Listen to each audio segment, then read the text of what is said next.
Hello, Joyful Geniuses. Welcome to Joyful Genius Live. I'm Andrew Horder, founder of Joyful Genius Coaching, and I've spent the last decade and a bit helping solo business owners, particularly coaches, consultants, therapists, people who've got really good at what they do, to really understand their genius and to get it out there in the world and find the clients who absolutely love that. Every week I talk about the things that you need to be doing or that are potentially going to be getting in your way to stop you from living in your genius in your work. So this week, wasting time on weakness. We're a funny lot, humans. We really are. Rather than tell people how good we are, we'll spend so much time focusing on the bits that we don't get right, the bits that we're not so good at. It's a strange thing. Americans seem to be a little bit better at owning their brilliance, but certainly, here in the UK, we're great. The old British self-deprecation. We're really, really good at not telling people how great we are and telling people, where we don't do it so good. I remember once I was in a mastermind, and we were asking this guy, so what are you good at, mate? And we just kept asking that same question. And he kept going, well, don't know really. And he listed off this list of things that we all knew he was pretty good at. But, and you see, I just did it there, didn't I? I just said he's pretty good at. Actually, this guy, he's very good at some of these things that he listed off. But he would turn, he was saying things like, well, I'm not bad at, and I don't do a bad job of some, it was just, it was quite painful actually. But I realise we all do it. So the first thing I'll say to you is, stop focusing on what you're not so great at and focus on what you are great at and be willing to own up to it and claim it. But the trouble is, especially those of us who've been through the corporate mill, that tendency to talk ourselves down, well, that translates into the way that our managers deal with us in our appraisals. Now, okay, it's been 20 years since I've been in corporate, so I know appraisals have moved on a long way before any of you HR experts start telling me, but this was my experience in corporate, and I know other people are still experiencing similar things in corporate where perhaps their managers aren't as well trained as they could be. So, but you sit down there for the appraisal, and you get what they call the feedback sandwich, or otherwise known as the shit sandwich. Yeah, you get told you're doing quite well at so and so, and then we spent ages on all these things that you could be doing better, and then at the end it's, but overall quite good. That isn't a particularly helpful way to develop brilliance within your workforce, within yourself, within your business. And the simple reason is it falls into what I call the myth of the all-rounder. I remember sitting down with a corporate M&A guy, very well paid, was involved in some very big corporate mergers, and he told me that actually the all-rounder in corporate, the true all-rounder, is so incredibly rare that when he finds one, he keeps hold of him and he makes sure that he finds him a place in one of those businesses that he's working with, because they are so rare. Those are the guys who go on to become the high-flying chief execs. But for the vast majority of us, the all-rounder thing is a myth.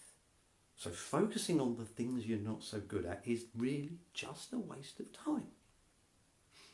I call it the pathway to being brilliantly mediocre. You don't spend time improving what you're great at. You do spend time improving on the stuff that you're not very good and shouldn't be doing anyway. So you end up at a nice little average of all right.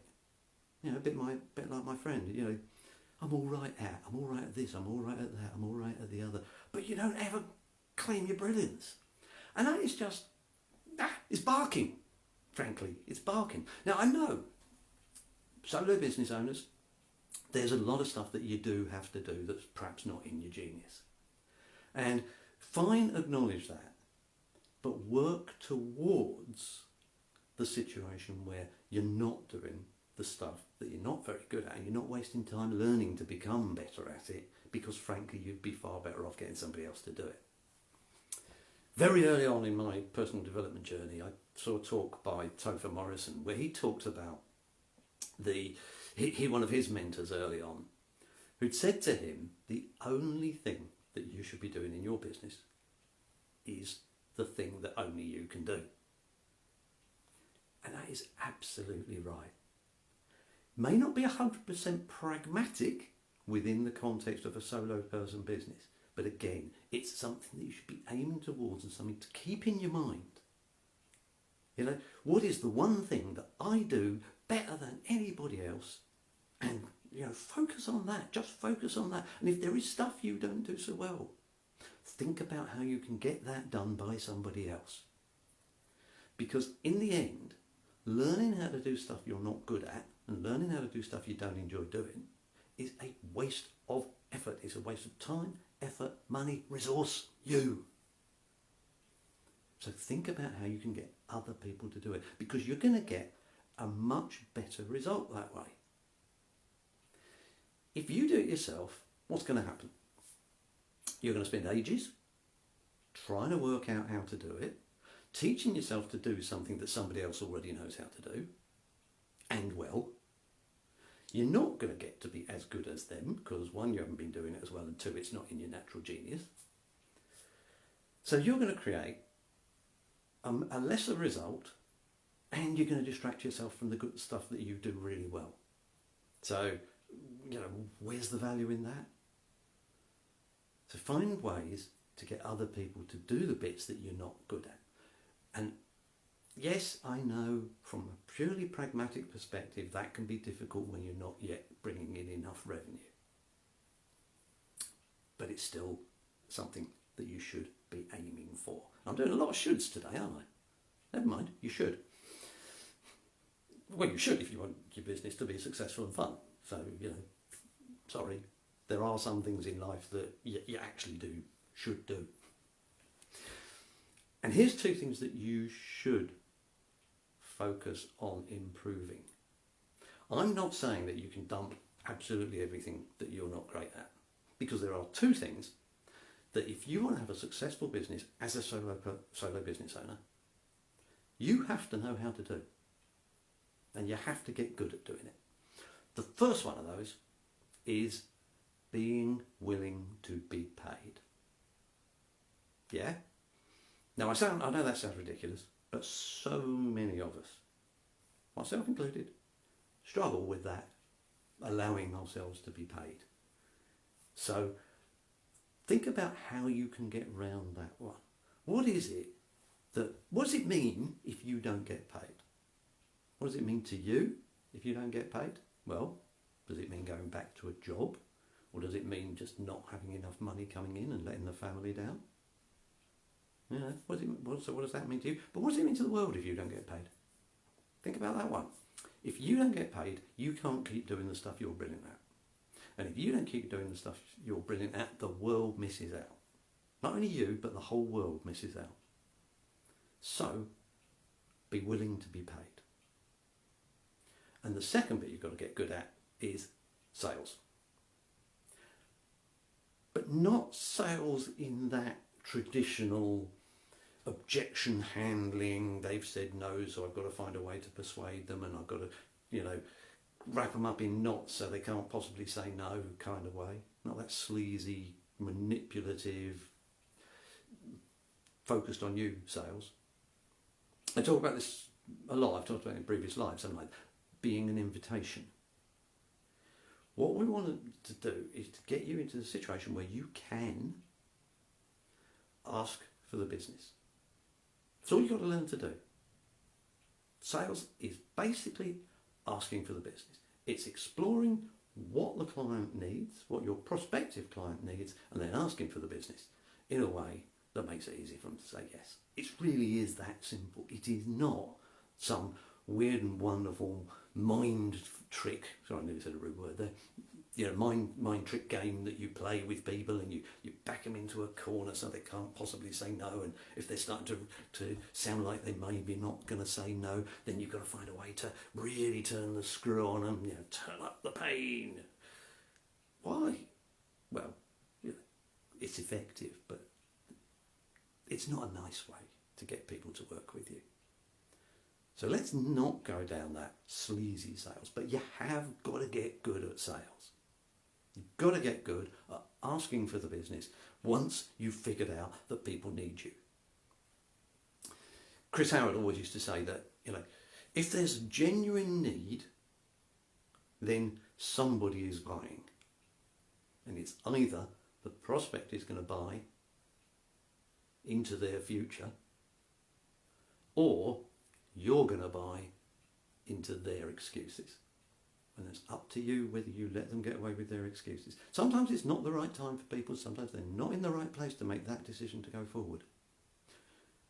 But it's not your job to decide that for them. You have to be the one asking, what do you want to do? Do you want to do this? Ask for the business. Now, if you want some real good tips on how to do that with integrity, with heart, then there's a couple of places I'd suggest you go look at. Go have a look at Catherine Watkin, and I think it's Heart-Centered Sales. People speak very, very highly of Catherine and the way that she talks about sales. And the other place that is a great resource is if you go to the Connection Hub on Facebook. My coach, Helena Holrick, and her business partner, Kelly Tyler, have put together a lot of really nice resources there. So have a look at those two, see if one of those is going to help you to get over that whole asking for the business thing. Because if you're not asking for the business, your business ain't going to survive. So that's one strength, or one weakness. It's a strength you must have, and if it is a weakness for you now, it is something you need to work on. But that's the only weakness that you really ought to be wasting time on. The rest of it is all about being you, in your genius self, and being an invitation to those clients to come and join you on that journey, to come and experience what you can do for them, what they can have by working with you. And on that note, hey, why don't I invite you? Have a look at the video that I put together. If you're kind of feeling that you're not sure how you go about that, how do you, what is it special about me? What is my point of brilliance?